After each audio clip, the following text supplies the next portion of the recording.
Most arguments are not about the issue. They are about feeling unheard. Hello and welcome back to the Marvellous-U Podcast, a space where we talk about growth, healing, relationships, and what it truly means to live a marvelous and meaningful life. I'm your host, Grace Anigoro, and I'm so glad you're here today. In this episode, we're talking about something that affects every relationship in our lives: communication.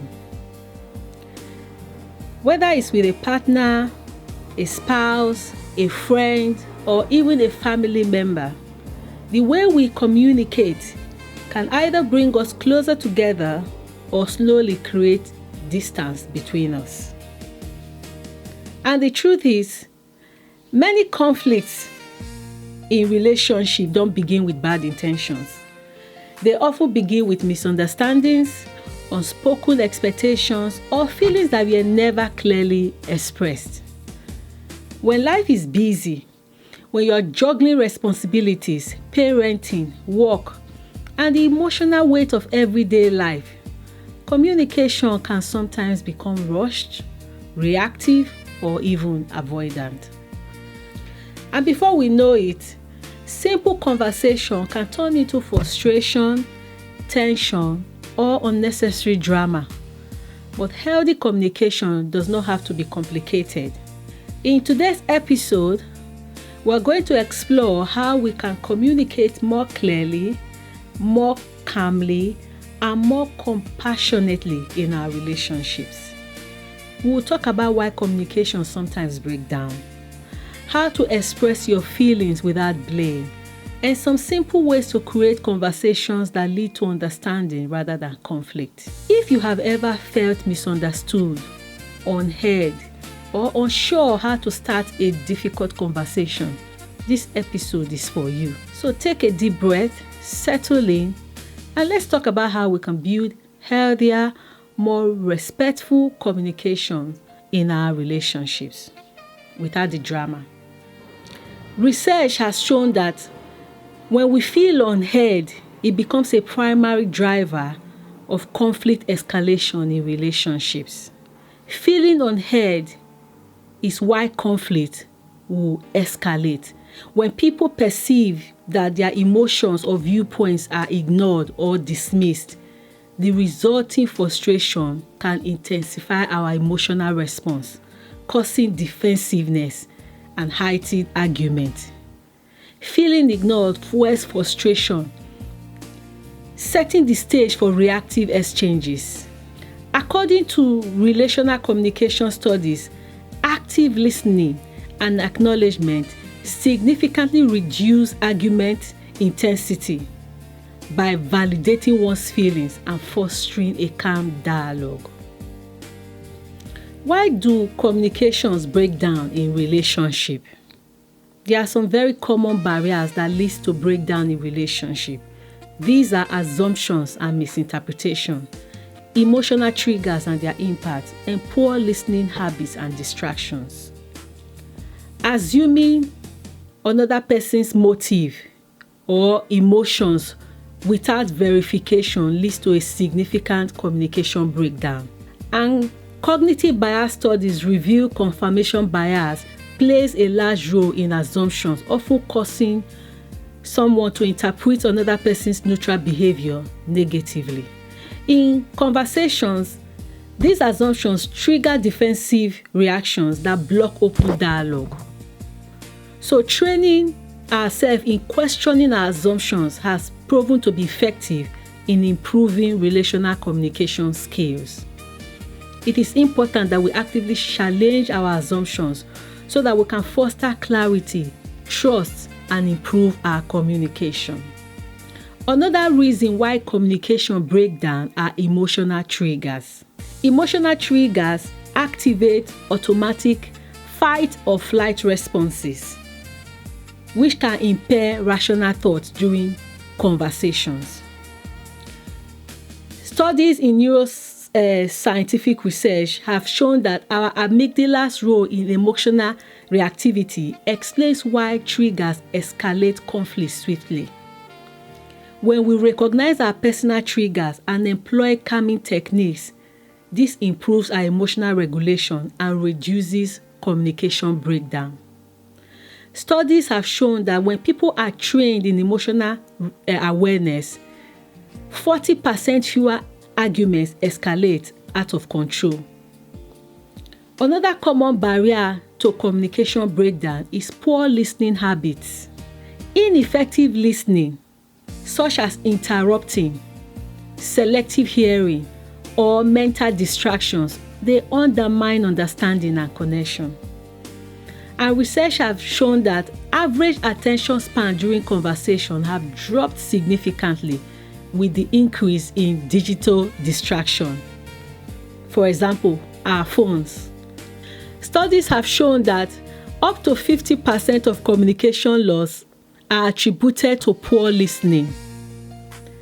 Active listening training and minimizing environmental distractions can enhance conversation quality and reduce misunderstanding. In relationship, there are two key things that happens: communication versus reaction, thoughtful responses versus emotional reactions, and the role of emotional regulation insights from relationship psychology. Why does response matter? Being able to separate thoughtful responses from emotional reaction is a cornerstone of emotionally healthy communication. Psychological studies have shown that mindful responses, which involve pausing and reflection, lead to more constructive outcomes, and this can improve relationship satisfaction by over 30%. On the other hand, reactions that are driven by heightened emotions, they tend to escalate conflicts and damage trust. Emphasizing response awareness supports conflict de-escalation. It is important to pause, name the feeling, and then choose action to de-escalate. Emotional regulation strategies such as deep breathing, cognitive reframing, and mindfulness have been widely validated in psychological research to reduce reactive behaviors in tense conversation. And studies in neuroimaging confirms that regulation activates our prefrontal cortex areas associated with executive control, which helps to manage our impulses. Individuals who practice emotional regulation, they report higher resilience and better conflict resolution in relationships. I'll be discussing 5 practical communication tools that can help us to communicate better in our relationships. And the first one is using I feel statements. As a young mom attending a support group for parents of children with special needs, this was one of the best communication lessons I learned. Because when you are a parent of a child with additional needs, life can be so hectic and tension sometimes can arise because of the pressure of raising a child. And in one of those sessions, we were taught the use of I statements or I feel statements. I feel statements openly expresses personal emotions without blaming others. And this can foster a non-defensive dialogue environment. Communication research shows that using such statements reduces perceived criticism and it reduces argument, the likelihood of an argument occurring. In training programs, 70% of improvement in conflict resolution success is reported when participants implement these techniques.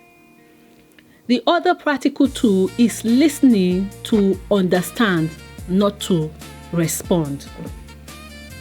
Shifting the listening goal from preparing a reply to truly understanding another's perspective is proven to improve empathy and reduce misunderstanding.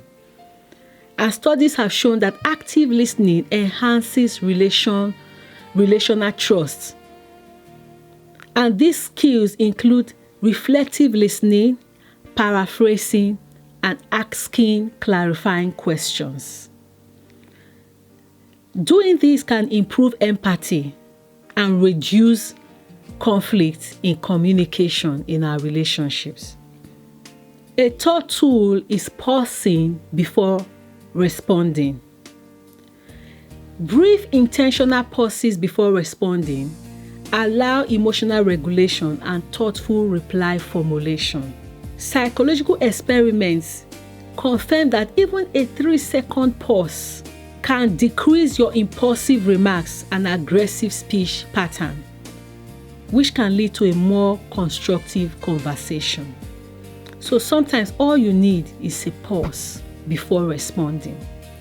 The fourth tool is validate feelings even if you disagree. And this is so important. A quote by Dr. Sue Johnson says, "Validation is not about agreeing, but about recognizing the reality of another's feelings." Validation acknowledges the other person's emotion as real without necessarily agreeing with their viewpoint. And different studies in counseling and meditation has shown that when people are validated, it reduces the tendency to be defensive and it encourages open dialogue, which is a critical factor in resolving disputes amicably. Another tool, which is the fifth tool, is choosing the right time to talk. This is another vital skill, choosing the right time for important talks. Timing affects conversation outcomes significantly. And research reveals that when we choose neutral or calm moments for serious conversation, for serious discussion, this can improve problem-solving success by 40%. So knowing the right environment, the right emotional state, and mutual availability is important. It's important that we schedule when both parties can focus without competing priorities. This is important for effective communication. In practicing these communication tools, I mentioned before, years ago, I learned how to use I statements from attending a parent support group, which I also facilitated for a number of years. And it has helped me in my communication, not only with my spouse, but also with my children. Let's take, for example, you asked your daughter to do the dishes, and you came home and the dishes were still undone. Instead of accusing her and said, "You didn't do these dishes I told you to do. What is wrong with you?" You could rephrase that and say, "I asked you to do these dishes. I feel that you didn't listen to me when you didn't do those dishes.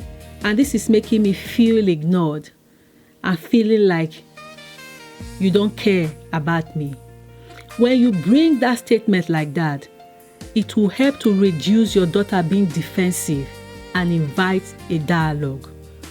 What she might say is that, "I'm sorry, Mommy, I know you told me to do the dishes, but I had to do my homework and I forgot. I will do it now." Because you didn't start by accusing her, you invited her by reflecting your feelings. And then you were able to name how you felt when she didn't do it. And this makes the communication even more effective.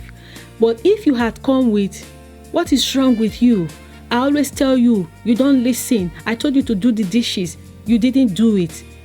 If you came with that strategy and not use I feel statement, there will be a communication breakdown in that example. So learning to own your emotion using I feel statement will reduce defensiveness and invite a dialogue. It's important to reflect back meaning and feelings to signal understanding and presence. So when your daughter says, "I'm sorry I didn't do the dishes because I was doing my homework," it's important to acknowledge that and say, "I understand that you needed to do your homework, but I will appreciate it if you told me beforehand so that I wouldn't have asked you to do the dishes." In doing that, you are signaling understanding and presence. So validate their emotions, pause, breathe, and also choose the right moment to speak to prevent escalation. As we come to the end of today's episode, I want to leave you with a simple reminder. Healthy communication in relationship is not about being perfect. It's about being intentional. It's about choosing to listen, choosing to pause before reacting, and choosing words that build understanding rather than create distance. Many of us were never formally taught how to communicate our feelings, especially if you are from Africa, where I am from. We were told to be quiet. We couldn't really express ourselves. Our needs or even our frustrations, we could not communicate in healthy ways. So if communication sometimes feels difficult in your relationship, please remember, this is something we can learn, practice, and grow in over time. Like I said earlier, I had to learn as a young mom raising a child with special needs and knowing all of the additional challenges that can bring in the relationship. I had to learn how to communicate, because the small changes that you make today can make a big difference. Sometimes it begins with something as simple as asking a question with curiosity instead of criticism, or taking a moment to really listen before responding. Because at the heart of every healthy relationship is a desire to be heard, understood, and valued. And when we can communicate with patience and compassion, we create space for deeper connection.